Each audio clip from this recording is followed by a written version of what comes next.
you have a right to refuse whatever the you want. I really want women listening to this who are pregnant, who are thinking about having babies. I really want them to know that they have a choice. You have a choice. You can say no to the doctors. You can ask questions. You can ask pros and cons. That's something that they don't tell you. Yeah. And they tell you the baby needs vitamin K on their eyes. The baby needs this Hep B shot. The baby needs X, Y, and Z. But you can refuse all of it, and they'll make you feel bad. Like, are you sure? Like they'll shame you. Like some do, which I think it's really great to have like a doula with you, to really have somebody to advocate for you. But I really, really, really urge women, individuals, anybody listening to really know that you have a right to refuse whatever the want. And you can and do your research on what you want to refuse, and have a plan. And it's important to also look at hospitals, because if you're the type that you don't want to vaccinate, some hospitals will keep your baby.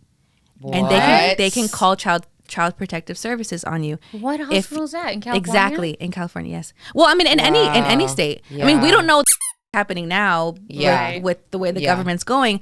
But it's really important. Like if you're deciding to vaccinate, not to vaccinate, to choose vitamin K, to not choose vitamin, whatever the hell you want, it's really important to see which hospitals will call child protective services, which aren't.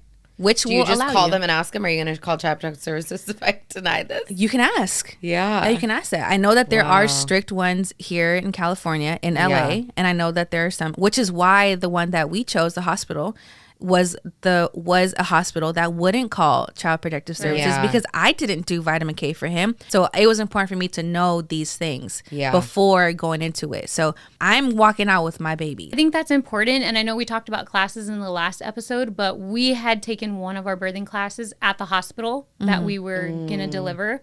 And that was cool because they kind of walk you through the whole process of when you get here to when you're discharged, everything in between, and also what they do and do not allow.